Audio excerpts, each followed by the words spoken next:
What is going on, everyone? Justin Crumley here with the CuJo Productions channel. Jesus Christ. With the CuJo Productions channel. Back again with another edition of CuJo's Corner. This is the 15th edition of the show, and today things are going to be a little different. Before I get started, I first want to say Merry Christmas to all who celebrate Christmas. I am recording this on December 25th. So, yeah, just wanted to say Merry Christmas before we got started.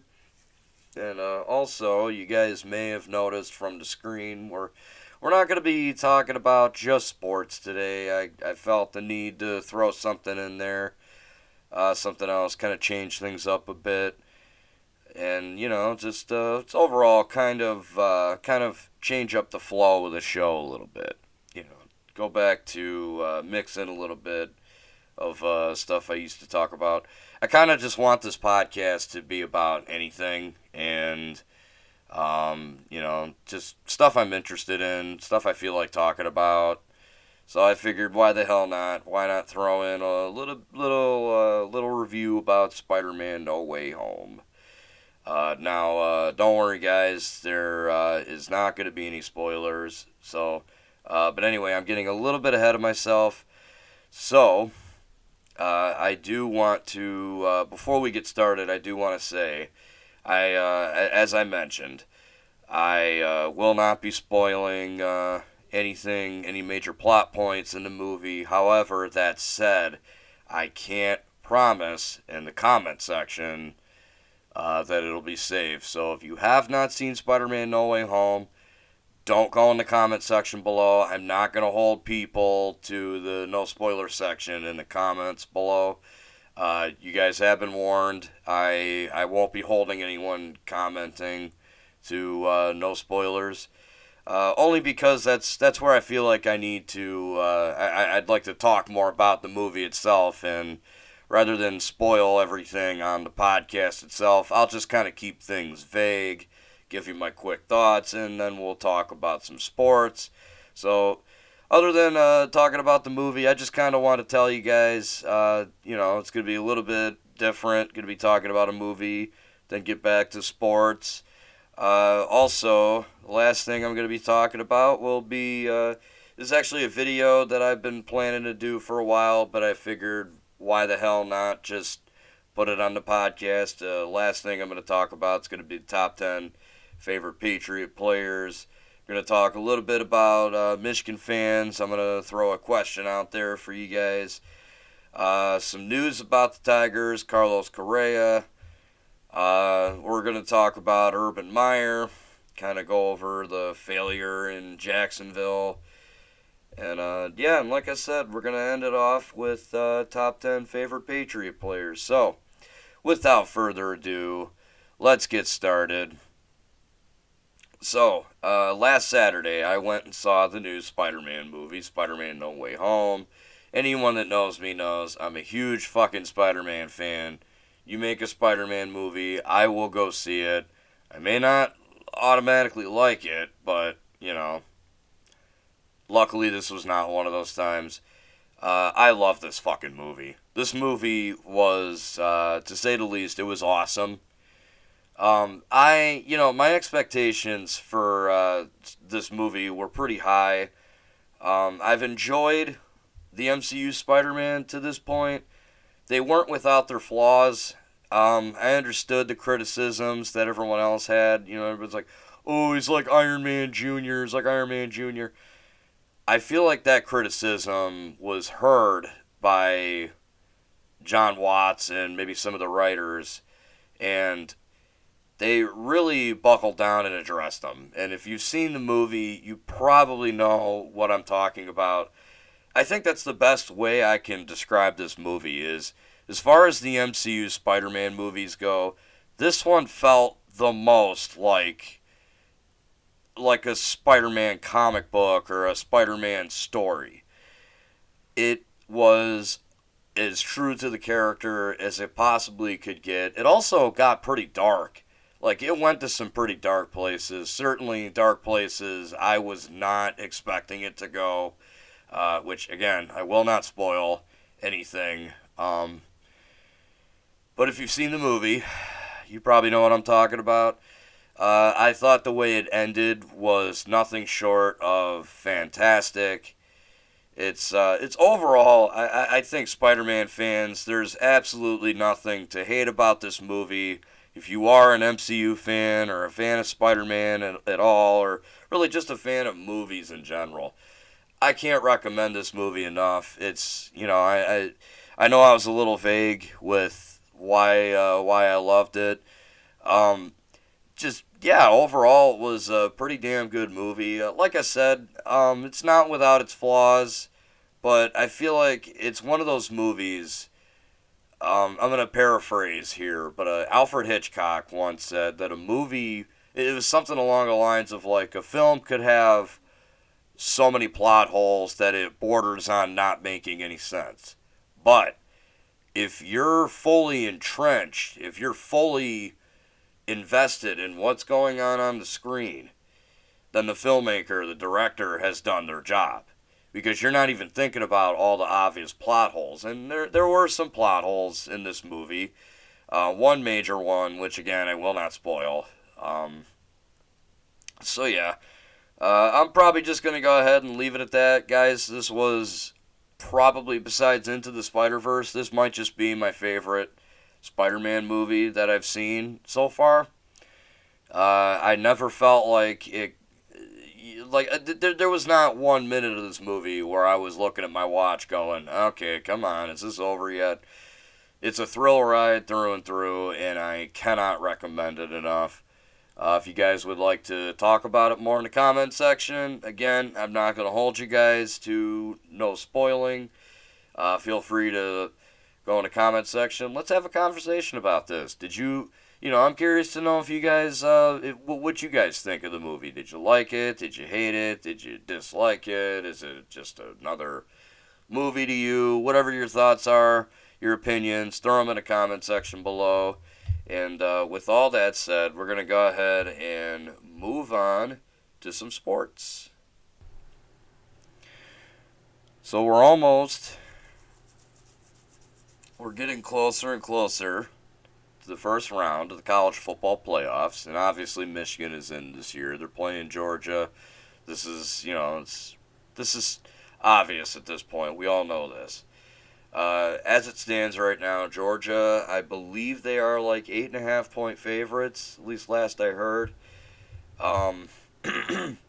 So, I don't really want to give you. I'm not going to give you guys a game preview or anything. I really couldn't tell you the truth. I don't know like a whole lot about Georgia. This is mostly about something I heard on the radio last week. So anyone that knows me, I'm sure you guys. I'm sure I've said this a couple of times. I'm a huge fan of the Mike Valenti show on 97.1 The Ticket. I listen to it almost every day at work. I really like it. I like Mike Valenti. I like Rico Beard. The whole crew. They're great. So last week, we were talking about Michigan fans and how arrogant a lot of them have seemingly become about this game against Georgia. And at first, I didn't really think it was. I didn't know what to think. Because I know Michigan fans can be very hyperbolic and very dramatic. And I also know that they can be a little bit, let's be honest, ridiculous. When Michigan is hyped up to be good or they look like a good team, they tend to, they just over-exaggerate how good they are, or they, if they're bad, they tend to over-exaggerate how bad the team is. So, where am I going with this? So, the question came up, are Michigan fans getting a little too cocky against Georgia? And, like I said, I didn't know what to think. Then I started hearing some fans calling in, and I heard some of them texting in. Now, I can't tell if these fans are being serious or not, but some of them were saying things like, huh, Michigan's going to smoke them 42-3. Georgia doesn't stand a chance against this Michigan team. So, and look, again, I don't know if these guys are being serious, but let's just take them at their word. I think Michigan fans are getting a little bit overconfident. And this is coming from me. This is coming from a Michigan fan. Look, I was wrong about this team, and I will own up to it. I didn't think they'd beat Ohio State. I didn't think they'd make it to this point. You guys know this. I had to eat some crows on that. But, and look, it's not that I think that Michigan is going to lose to Georgia. I want them to win. Truly, like, this isn't me trying to say, like, oh, you fans are stupid. Michigan doesn't stand a chance. What I'm saying is I think Michigan fans need to kind of curb their enthusiasm a little bit, and in all honesty, just enjoy the ride. I mean, guys, we're not used to being into this point. This is the first time we've ever made the college football playoffs. This is uncharted territory for us. And look, we're 8.5-point underdogs to Georgia. So you getting all overly cocky and beating your chest, I like the enthusiasm. And look, listen, I like that they're underdogs to Georgia. I would rather people be more into. I'd rather people look at this game and go, oh, Michigan doesn't even belong on the same turf as Georgia.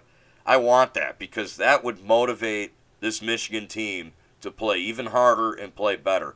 But I'm not going to get cocky about this and tell you, oh, ho, ho, ho, look at what Alabama did to Georgia. They destroyed them. Ha, ha, ha, Stetson Bennett sucks. No, look, guys, come on. Alabama is still a good team. They made Georgia look bad. To me, that might just speak to Alabama. That might say more about Alabama than it does about Georgia.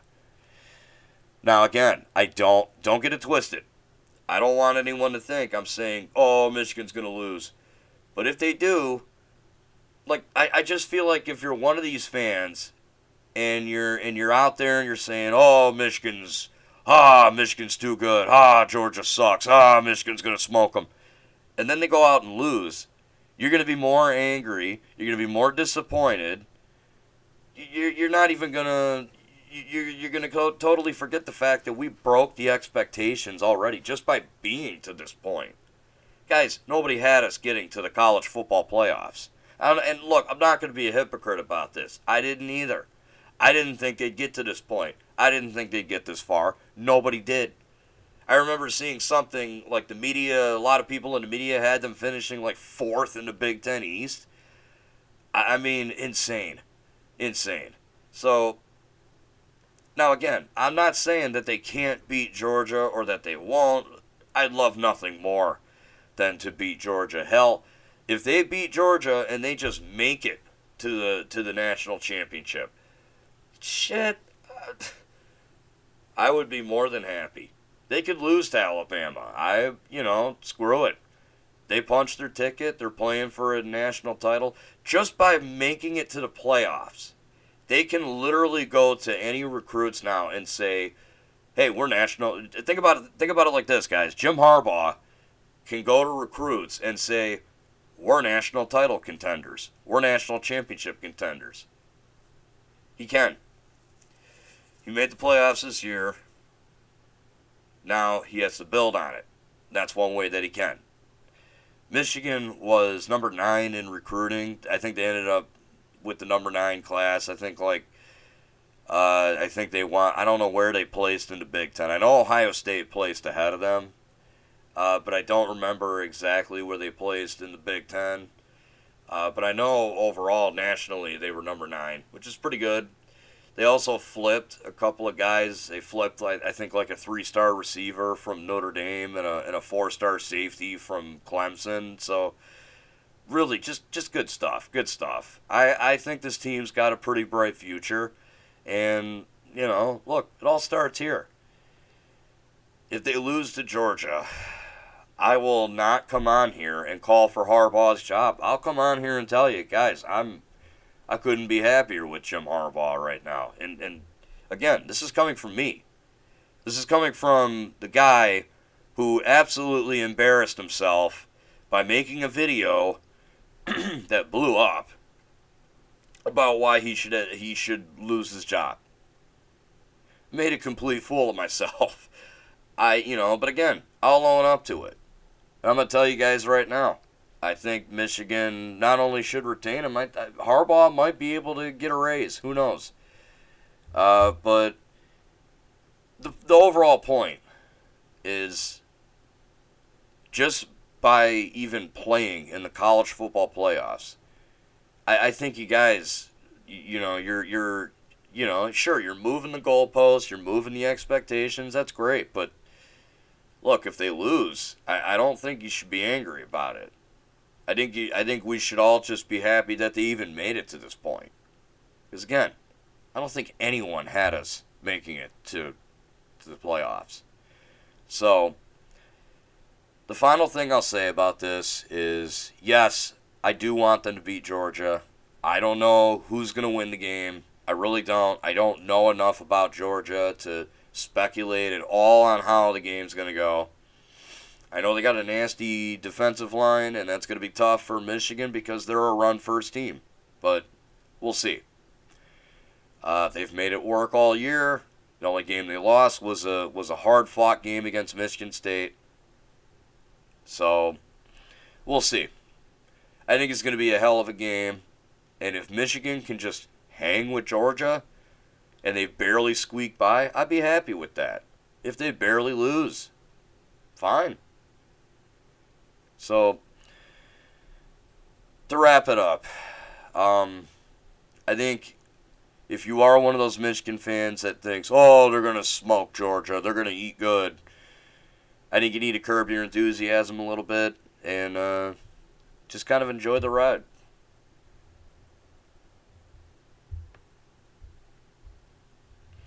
Alright, so we're going to go ahead and move on to the next thing, which is a report. Sometime last week, a report came out that the Detroit Tigers had actually made Carlos Correa a contract offer. And I'm just going to say it right now. It was an incredibly crappy contract offer. So, the reported offer was for 10 years at $275 million. Now, you might see that and go, oh, but that's such a big contract. You're making $27.5 million a year. Oh, consider this. Now, I don't know if this came before or after Corey Seager's contract from Texas. But just imagine Carlos Correa's position. He already said he's going to want at least $300 million. Wants to make at least $30 million a year. Corey Seager goes to the Rangers, gets 10 years at $325 million.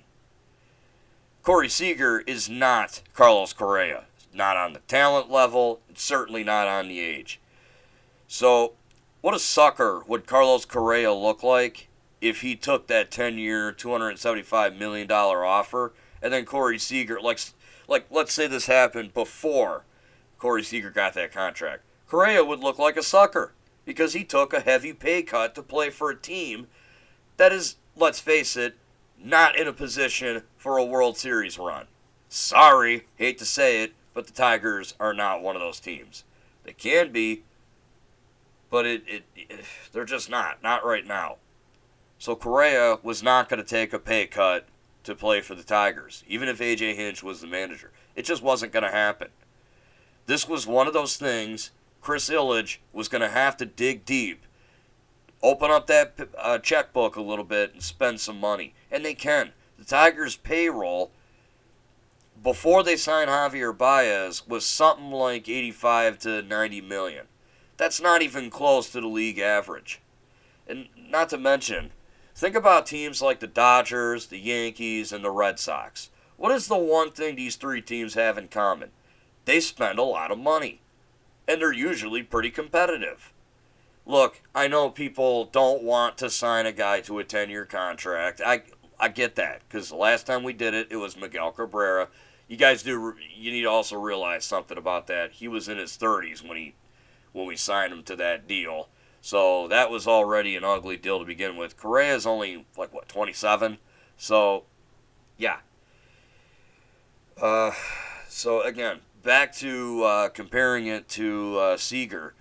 Correa, he would have looked like a sucker because he would have took a massive pay cut. And then in the meantime, here comes Corey Seager making $32.5 million a year as opposed to Correa, a way better player, getting $27.5 million. That's like a $5 million difference.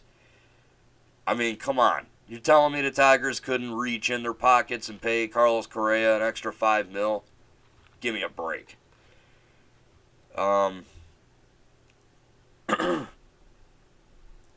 if it was after Seager, if it was after Seager got that contract, it's even worse.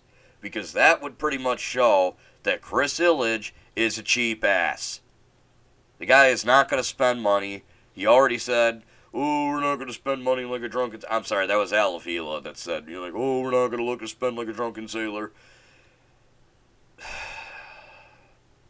It's as I said, you have to spend money. When you look at the Tigers' payroll, it's right now with the Javi Baez contract, it's at $117 million. You look at teams like the Mets and the Dodgers, the Yankees, and the Red Sox, they all have over $200 million on their payrolls. Now I don't know where the Mets are, but I know and I really don't know where the Yankees ended up, for that matter. But I know that the Dodgers. Dodgers were in the playoffs. They were in the NLCS. I think the Astros are another team that spent a lot of money. I didn't look at their payroll. But, guys, the point is, you have to spend money. Scared money don't make money. And Chris Hillard kind of dropped the ball on this one. 10 years at $275 million for a guy like Carlos Correa in a time where you absolutely could have afforded to pay this man at least $30 to $35 million a year. I really don't see why they didn't up the offer. Just go, okay, how about 10 years, three and a quarter. Same thing that Corey Seager got. That'd be the base offer. That would be my base offer to Carlos Correa. Would be 10 years, $325 million. If you didn't take that, I'd up it to maybe $340 million. I wouldn't go any higher than that. At least if the Tigers made a bit of a bidding war out of it, I would actually be here telling you, hey man, look, I was wrong. At least they tried. But no, it seems like they only did this just so they could turn around and tell their fans, oh, well, you see, we tried to sign Correa, but he wouldn't take our very generous offer. Generous my ass. Come on. This was the best shortstop on the market. And you're offering him a contract where he wouldn't even have been the highest paid player. Give me a break. I understand not wanting to sign a guy to a 10-year contract. I do. But I also want to see the Tigers win a World Series, damn it. And I mean, like I said, scared money don't make money. They could have spent some money on Correa. And they probably still would have had some money to sign Mize when the time came, or maybe Matt Manning, or the other guy. I forget what his name is at the moment. I think it's like Scooble or something. I don't know. The final thing I'll say is this. Chris Hillard dropped the ball here. He tried to play modest. He tried to, I'm going to get this guy at a discount. And it just didn't work.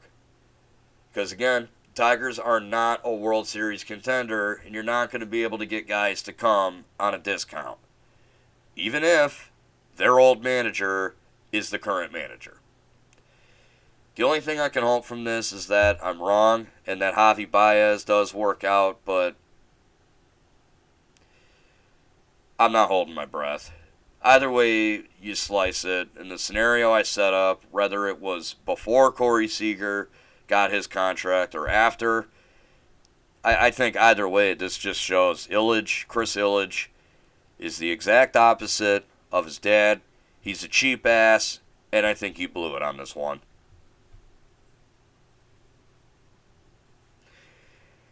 Alright, so the next thing we're going to talk about is Urban Meyer. Oh boy, I've been waiting to talk about this one. So, I'm sure you guys all know at this point, Urban Meyer got fired by the Jacksonville Jaguars after his 2-11 start. What a joke. This seemed like it was going to be inevitable. This was, actually, there's no seeming about it. This was basically like foretold, almost. Everybody was speculating on this, talking about, like, oh, is Urban Meyer going to be a one and done? A one-year head coach? Well, he didn't even make it past his first year. And, you know, you look at what this dude was doing at Jacksonville, and it was almost like from the beginning, it was never going to work. Now, I didn't have a whole lot to say about it when the Jacksonville Jaguars first hired Urban Meyer. I know Shad Khan kind of, I think that's the owner of the Jaguars, right? Shad Khan. Anyway, he was pretty confident in the hire. I didn't really know what to think of it because when it comes to college to pros, it is a bit of a transition, and it doesn't always go over as great as it did for, say, Jim Harbaugh, at least in his first few years with the 49ers. Pete Carroll has also kind of made it work, but Pete Carroll, before he was with Seattle, he was actually the head coach of the Pats, and I'm not sure, was he the coach when they made the Super... Guys, answer a question for me. Was Pete Carroll the coach of the Patriots when they lost in the Super Bowl to Green Bay? It was in 97. Desmond Howard was the MVP. I don't know if it was Pete Carroll or Bill Parcells. I want to say it was Pete Carroll. So Pete Carroll has, for the most part, made it kind of work. But then you got guys like Nick Saban, who, a great college coach, probably the GOAT as far as college coaches go, but did not work out in the NFL. So I really wasn't sure what was going to happen with this. I didn't want to make any speculation. And, to be honest, I never really liked Urban Meyer. So I just didn't want to even pay it any mind.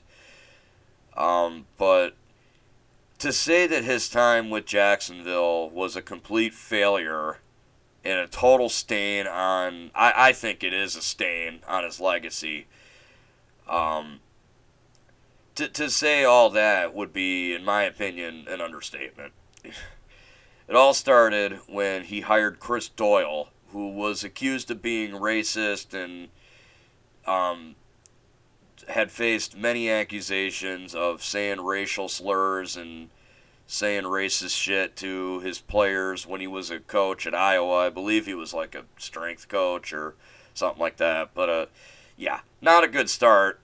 You don't want to hire a guy like that on your coaching staff. That's, like, what? So that's definitely not good.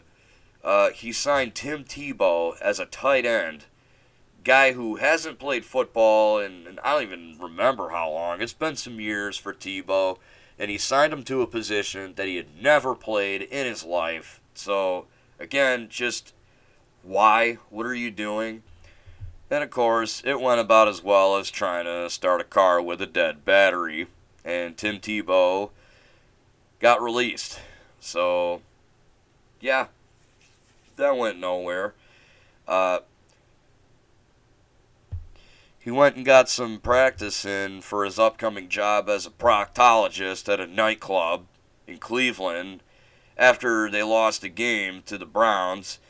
Rather than going back with his players to go over game footage. So pretty much lost his locker room almost immediately from the get-go. And I remember when that incident happened, that was right around the time everybody started to speculate, is he trying to get fired on purpose? Is he trying to go back to college?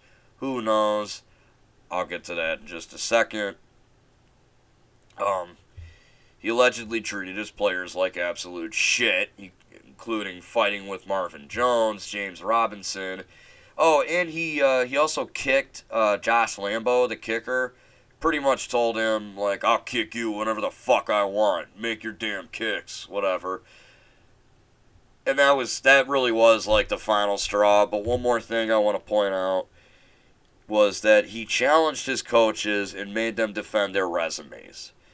This is he put this staff together, and then he's going to be like, oh, you all suck, let me see your resumes. I mean, everything you read about this guy in his time in Jacksonville was an absolute failure. He's an arrogant fuck, and it's obvious that he thought he could come in and treat a bunch of grown-ass men like a bunch of college kids. Let's face it, he killed any chance of ever being an NFL coach anywhere else. The only chance he's ever going to have would be in college. And you know what? I hate to say it, but I could absolutely see a D1 school that is desperate to flip their football program. I unfortunately could see them hiring him. I'm not going to speculate on any ideas as to who would, but, you know, when you look at all this shit that was going on at Florida, I mean, for God's sake, he was bailing Aaron Hernandez out of trouble when Aaron Hernandez was at Florida and getting in all kinds of trouble. He had, like, so many players that got into legal trouble. Then you look at Ohio State when he had a coach that was beating his wife, and he tried to cover that up. This dude's a bad influence. He's not good for young college kids that are still young enough to be, like, impressionable. Like, he's a bad dude, but unfortunately, I could see him getting a job from a D1 school that is desperate enough to, give a jolt of life to their football program again. Look, it may not be right away, but maybe a couple of years down the road, it probably will. I hope not. I really don't think this guy deserves to be a football coach anywhere ever again. I think he's a scumbag. I think so much bad shit has happened wherever he goes. And I don't think any of it's a coincidence. I think he's a bad dude. And I really don't think he should be a football coach anywhere else. So, yeah, that's kind of how I feel about it. Urban Meyer is an absolute piece of shit. And the fact that his NFL career has pretty much gone up in smoke, fuck it. I'm happy. I'm glad it did. I don't really like the damn guy, and you know what? Screw him. So, that's the last thing I'm going to say about it. If you guys have any thoughts on Urban Meyer, you can go ahead and throw it in the comment section below. You guys have heard me sound off on the guy, but I want to hear what you guys have to say. So, yeah, go ahead. Throw your thoughts, your opinions down below. Let's talk about this. Alrighty, guys. So, we're going to move on to the last thing. We're going to move on to the last thing on the podcast, which is my top 10 favorite New England Patriot players. Now, as I mentioned at the beginning of the video, this was actually like an entire video I had planned out. I was actually going to go through and kind of chat and talk about each player and just, overall why I put them on the list and whatnot. But I decided, why not just cut some of the work and just do it on the podcast. It'd be a fun thing to talk about. It'd be bring in something a little positive after I just talked about why I'm upset with the Tigers and, talked about Urban Meyer. So I feel like, I just kind of wanted to end this podcast, this edition anyway, on a more positive note. So as far as the criteria for this list, I will not be putting any coaches on it. It's just strictly New England Patriot players. These are players that played for the New England Patriots at any point in their career throughout my life as like a fan. And, you'll see some familiar names on here. And again, these guys, they weren't all like all-time Patriots, but they played for the Pats at some point in their career and obviously left an impression on me enough to put them on my list. With all that said, what are your top 10 favorite New England Patriot players of all time? Put them in the comment section below. Or, if you're not a Patriots fan, tell me who your top 10 favorite players on your favorite team are. I will tell you mine for my favorite team, the New England Patriots, pretty soon here. Just give me a second to kind of unwind a little bit. Alright, guys. So, without further ado, here are my top 10 favorite New England Patriot players of all time. Starting at number 10, we have Matthew Slater. So, Matthew Slater. I feel like Matthew Slater would be on any Patriot fan's list of top 10 favorite Patriot players. Matthew Slater has been a guy that's been around for a while now. I feel like he's kind of the quintessential Belichick guy. He's a special teams guy. He's going to a Pro Bowl this year again as a special teamer. Technically he's a wide receiver, but, he's more of a special teams guy. Matthew Slater is just, like I said, the quintessential Belichick player, the ideal Patriot guy, and just a guy you'd probably see on any Patriot fan's list. At number 9, we have Matt Light. Matt Light, what can I say that has not already been said? Easily one of the most famous offensive linemen for the New England Patriots of all time. When I was a kid, this was like the first offensive lineman whose name I memorized from the team. The other one being Logan Mankins. Probably because Matt Light had such an easy name to remember, but much like Matthew Slater, I feel like Matt Light would be on any Patriot fan's list. The guy was a Patriot for his whole career. Was Brady's right-hand man at left tackle. And yeah, just overall, I think he was a tackle. Pretty sure he might have been a guard. I'm not sure, actually, now that I think about it. But yeah. So yeah, Matt Light at number 9. There we go. Coming in at number 8, we have Kevin Faulk. Kevin Faulk was basically like the blueprint to what would become one of the key components to a Belichick running back core.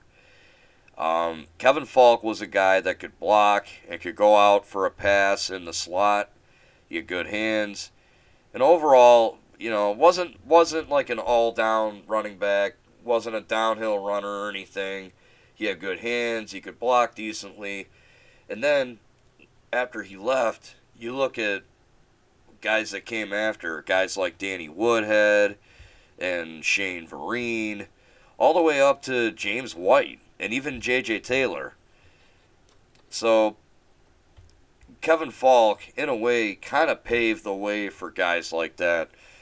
Belichick's always loved having more than one guy in his committee. The ongoing joke is there's never just one running back in a Belichick system.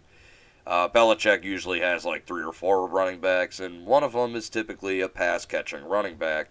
And I feel like a lot of them owe that to Kevin Faulk. The biggest difference is Kevin Faulk was a pad his whole career, at least if memory serves correct. But, yeah, Kevin Faulk at number 8. Moving on. At number 7, I have Teddy Bruschi. Teddy Bruschi, much like Matt Light and Matt Slater, is probably a guy you'd see on most, if not every, Patriot fan's list. Teddy Bruschi was basically the defensive captain on the Patriots defense when they won the first 3 Super Bowls. Bruschi was there, was was one of Belichick's best linebackers, a very, very reliable one, very smart. Overall, just a field general, and yeah, damn good linebacker, and a guy that I feel like would appear on any Patriots fans list. Coming in at number 6, I have Ty Law. The Patriots have always had a knack for having at least one shutdown corner or really solid defensive back. Ty Law was this guy. Ty Law was a guy that could come in and make interceptions that as a kid I hadn't seen before. He had a pick 6 in Super Bowl 36, and just overall, I think another guy that would be a fan favorite. Maybe, maybe not. There's been many great defensive backs under Bill Belichick. And it also helps that Ty Law went to Michigan, and I am a Michigan fan. So, yeah, a little bit of bias there, but nonetheless. Ty Law, one of my favorites. Moving on. At number 5, I have Randy Moss. You want to talk about a guy who had an absolute redemption arc, it would be this guy. Gone, when he got traded out of Minnesota, went to Oakland for, I think it was like a year or 2. Everybody had kind of slept on him, said, "Oh, he's washed up, he's no good, he's past his prime." Well, then he goes to New England and he sets the record for most touchdown catches by a receiver in a single season. He broke Jerry Rice's record with 23 touchdowns. And actually, at the time, Tom Brady had set a record as well, that being most touchdown passes from a quarterback in a single season, which Peyton Manning promptly broke a few years later. But nonetheless, Randy Moss's record still stands to this day. Although that could change in the next few years now that they've added an extra game, but we'll see. As of now, Randy Moss was just a fun guy to have on the Patriots, a damn good wide receiver, and I'm really bummed that we weren't able to win a ring with him. I feel like that's the one thing that Randy Moss, it's kind of it's kind of an injustice that that's the one thing he never got out of his career was a Super Bowl ring. But nonetheless, it is what it is. Still a fun guy to watch, and I love watching his highlights, especially on New England. Coming in at number 4 is Julian Edelman, a guy who just recently retired in a debate subject for, is Julian Edelman a Hall of Famer? I personally don't think he is, but he is one of my favorite all-time Patriots. 1, he's tough as shit, and I love that. 2, he's a little guy. He's I think 5'10", 5'9", or some shit. Or at least that's what they bill him as. I'm not a very tall guy myself. I'm only about 5'6", so I've always felt like Edelman kind of takes it back for us shorties. That's what I love. Why I love that he was so tough. For such a small guy, he'd take these hard hits. He'd just get right back up. It's like, that didn't hurt. That didn't affect me at all. It was always fun. Edelman was. I feel like he was one of those guys that Tom Brady could always rely on when he needed to get out of a tough spot. Edelman always found a way to get open. And it wasn't until he started getting double covered that, yeah, his numbers never really faltered. They were always really consistent, at least from what I remember. But Edelman was always one of my favorites, purely for the fact that, again, small guy, and yeah, kind of took it back for us short guys. So, for that reason alone, he makes my list. At number 3, I have Devin McCourty. I've always had a thing for flashy defenses, a no-fly zone type of defense with strong defensive backs, a strong secondary. And Devin McCourty, in my opinion, has been a huge piece in that New England defense, which has been kind of back and forth over the years, but McCourty has always been, at least in my from my recollection, he's always been consistent. And yeah, just a defensive captain, guy that has led the Patriots defense, and overall, one of my favorites. And I actually have his jersey in my closet here somewhere. So, yeah, definitely a favorite of mine. At number 3, he cracks the top 3. Let's do it. I said go it. What the fuck? I can't speak, guys. I have a podcast and I can't speak. Nice to meet you. Coming in at number 2, and this one might be a little bit controversial, but bear with me. I have Stephan Gilmore. Now, a lot of you might be thinking, like, oh my god, Justin, what is this? You have Stephan Gilmore over guys like Randy Moss, Kevin Faulk, and Matt Light?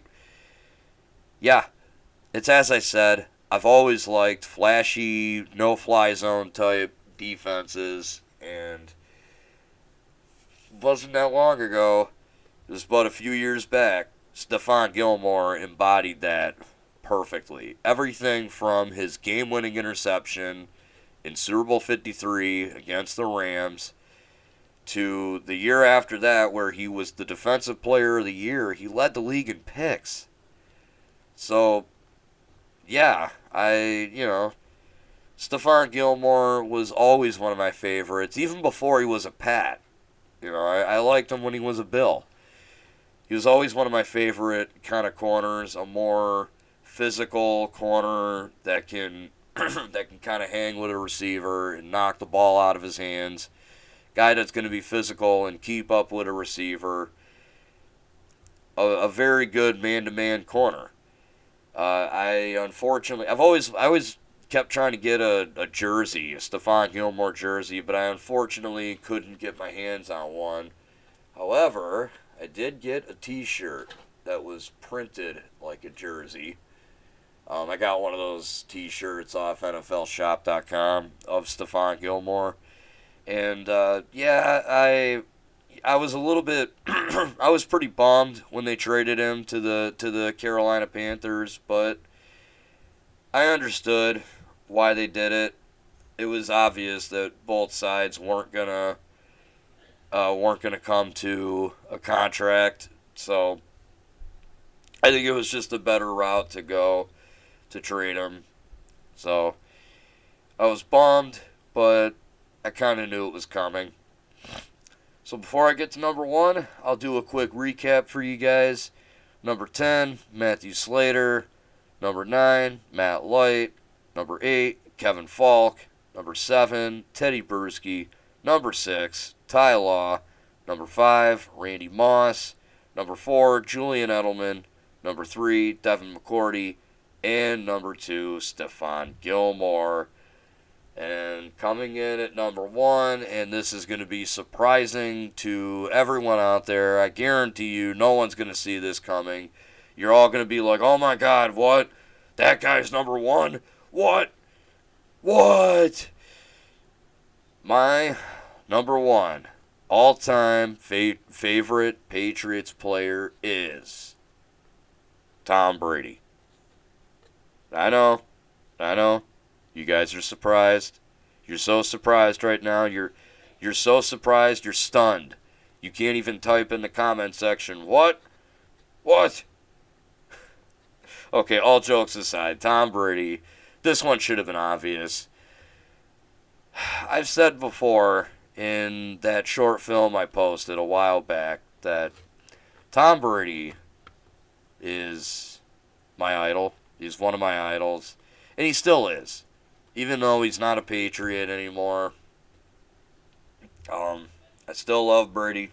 I still hope for the best. Granted, I don't root for the Buccaneers. I am a Pats fan through and through. But Tom Brady was a huge part of the reason that I became a Pats fan. He was a huge reason that I became a Pats fan. Him, Belichick, the way that they ran the team, the way that Brady would lead the Patriots despite everything against him, no one wanting him to succeed. Everyone was just it was the ultimate story of haters gonna hate. You know, I always respected that against the odds. Again, you know, even though people hated him, and you know, whether it was for good or bad reasons, he would still go out there and do what he did. I always respected that, and you know, I guess for that reason alone, Tom Brady would have to be my favorite Patriots player. Hell, he would be probably number one on my favorite all-time football players in general. Tom Brady, you know, like I said, I don't know what else needs to be said. The man, I've always considered him to be one of my idols. To this day, I still do. And, yeah. So, it really should come as no shock that he's the number one on my list, that he's number one on this list. So, anyway, guys, that's going to wrap things up for this edition of CuJo's Corner. Be sure to comment your thoughts down below. Your thoughts about everything we talked about today. Merry Christmas, Happy Holidays, whatever you celebrate. I hope it's been a great one. Have plenty of drinks, smoke a lot of weed, eat a lot of food, do whatever makes you happy. It's the holiday season. Cut loose a little bit. And here's to a kick-ass 2022. Alright, everyone. Until next time, I'm Justin Crumley, and this is CuJo Productions saying, stay awesome, and I'm signing out.